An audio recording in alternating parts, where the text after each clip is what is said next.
Hello boys and girls and welcome to this video. Today's video is going to be a bit special as I'm celebrating the 10-year anniversary of one of my favorite games of all time, Dark Messiah Might and Magic. And when I say special video, I mean that it's going to be pretty different from what I usually make. I guess you could call this an actual review. So if you wanted to see me hurting myself or falling down on the floor like I usually do, then I'm sorry to disappoint you. You won't be hearing any fart sound effects from me. Oops. Dark Messiah was released exactly 10 years ago on October 24th, 2006 for the PC and not that shit.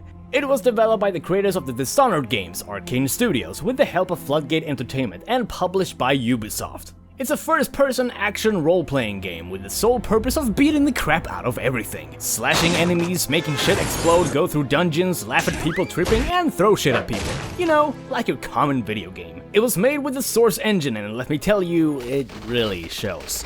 No, but honestly, they did push the Source engine to its limits. The ragdolls are as they have always been, but the way you fight in this game is not like any other game. But from what I'm showing, I bet there's another franchise that pops up in your head when it comes to first-person sword combat.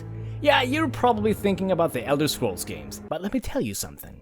The Elder Scrolls got nothing on this game. Okay, I'm mostly talking about the gameplay. The Elder Scrolls is more of an open world kind of game, while Dark Messiah is a more linear game with different stages, levels, maps, whatever you want to call it, shut up. But there's a reason why I think this game is vastly superior to any Elder Scrolls game. It's because of the combat. You swing your dumbass sword around like an idiot in very few cases, sure, but you mostly hold down the attack button to perform a stronger attack that will make the enemies lose their steps. The enemies are smart, in most cases, so you have to evade attacks, swing at the right moment, and if you're lucky, slash those bastards off a cliff or something. And you can also kick people in this game. Again, kicking them off of cliffs is super fun. Or into a fire. Alright, let's get back on track. Much like any other RPG out there, you can decide how you want to fight. We've got the full-fleshed warrior who uses a sword and shield who mostly goes for brute strength. You've got the dress-wearing wizard who fights with a staff and uses these kick-ass magic spells. Or if you want to go for a stealthy approach, you can always go as an assassin with a bow and a pair of daggers, hiding in the shadows, lockpicking chests and doors, and just be an invisible little shit. Now you don't need to go with a specific role, you can play however the hell you want. You want to have a big-ass sword while also casting spells? Then fucking go for it, you idiot. I'm just saying that you'll gain a bunch of skill points that you can use to unlock certain abilities, and you won't be able to unlock every single thing in one playthrough, so therefore, it's better to focus on one specific role as you might find yourself in a rough spot. Ow. This is what makes this game replayable, as you can play through the game in all kinds of different ways. During one playthrough, you're a sword fighter, and in another, you're a spellcaster. Things do turn out differently. Question. What was the Source engine best known for? Physics! And this game took full advantage of that. Not only can you fight with whatever weapon you can find, but you can use almost everything in your surroundings to your advantage. You can break any of these half-broken wooden structures and make shit fall down on people. You can cut ropes that holds a chandelier or something and make it swing back and forth, hitting people so they fly all the way to New Jersey. Or you can just kick everyone into conveniently placed spike walls. Or just go sneaky peeky like and cut their throats from behind with your dagger. Bye. And you can also do this shit! And there it goes. Bam! They died. You can also pick up random objects like a barrel or something and just fucking throw it on an enemy, hurting them and sometimes making them fall to the ground like pussies, so you can take out your sword and stab them in the chest. Speaking of which, another great thing is your adrenaline meter. When you deal a bunch of damage in one go, it will start to fill up, and once it hit max, you can perform a critical move, which is a one-hit kill, and it's always satisfying performing any of those moves. Because you get to watch your guy cutting a dude's head off in slow motion, stabbing them in the gut and then kicking them away, or just cutting off any guy's limbs. Shit's cool. The best thing is that if you hold down the mouse button while shooting a fireball, you can maneuver the fire around, have it spin around like a goof and then land it onto your enemy. And this is a good thing to do if your enemy moves around a lot. Hell, you can even get an arrow ready, put it over a torch and make it into a fire arrow. Use your telekinesis spell and pick up objects and launch them towards your enemies is funny as hell, but the funniest shit is when you use the freeze spell, shoot the ground and just watch these dumbasses slip and fall over it. Shit never gets old. There is a good amount of different enemies that you will encounter. We've got orcs, goblins, necromancers, undeads, idiots, a bunch of smeagol's, flying squid things, giant cyclopses, and warning. If you don't like spiders, calm the fuck down, it's just a video game. Spiders in dark caves surrounded by webs and wrapped victims hanging from the ceiling! I would consider this game to have some of the creepiest spiders in all of video games. The way they sound and crawl around walls, flinging themselves towards you and occasionally poison you, makes them not only creepy, but also annoying. I don't know how to get out of this situation! So what's the story of this game? It's nothing like your Lord of the Rings type story, it's just a simple little plot that you most likely won't care about. You're taking control over a guy named Sareth, an apprentice of a wizard named Fenrig. You start off with finding a powerful artifact called the Chantilly Crystal, and once you obtain it, your next objective is to bring the crystal to an associate of your master named Menelag, the lord of the city of Stonehelm. But before you leave, Fenrig summons one of his servants, Xana, to have her act as Sareth's guide throughout the game, by kissing her way into Sareth's brain. You arrive in Stonehelm where you meet Lord Menelag's niece and pupil, Lyanna, who is leading the expedition to find the next big rare item that you'll have to find, the Skull of Shadows. But all kinds of crazy shit goes wrong as the crystal gets snatched away by Gollum himself, bringing it to the antagonist of this game, Arentyr. This guy is after the same thing as you are, so it's basically a rat race. I'm not gonna spoil too much of the story if you really care about it, but let me just say that while it's still a simple ass story, things do get kinda freaky. Now let's talk about the design of this game. I'd like to point out one thing that makes this game a masterpiece. You can see your own body! Holy shit, I have legs? And now let's talk about the level design. As I said earlier, this game is a stage to stage to stage kind of game, so each level basically starts you off at one point and leaves you to progress towards the end. But it's not just a straight line.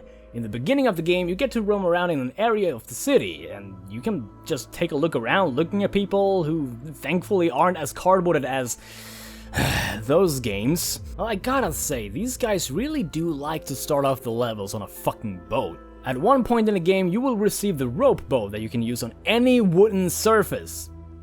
Well, almost. There are all kinds of items placed around the levels that you can find, and sometimes you have to be clever in trying to find some of them. There are potions, rings with different passives, all kinds of consumables that increases your health, and a skull. More so, the visuals in this game are just fucking beautiful. Like I said, this game came out in 2006, which pretty much was the start of this whole graphics versus gameplay debate, which was just fucking stupid. At the time, this was one of the games that required you to have a powerful PC to be able to play it. I remember that I could only play this game with all graphic settings on low when it came out. Shit was tough. Everything is so well detailed and every single area is just a wonder to look at. Yeah, even the spider caves. You've got some of their victims wrapped in a cocoon of spider web, eggs that glow for some reason. It really makes you feel like you're Frodo. Except that you're not short. The atmosphere in this game does a great job in making you from one moment feel safe in a well-structured area and then to another moment feel all alone as if you're in the crypts of hell. Not only do you waltz around in a goblin-infested temple, but you also get to discover the scary and also gory surroundings of the necromancer's headquarters, where all kinds of crazy experiments are in the works. Stellar sound design and ominous music in creepy places will give you some chills as you're literally getting surrounded by a gang of poison-spewing undeads. There will be nightmare-like moments, but the satisfaction you get from slicing enemies in half, making them explode, watch them burn, watching them fall to their deaths, seeing them hanging on the wall by an arrow you shot, and I have a dark mind.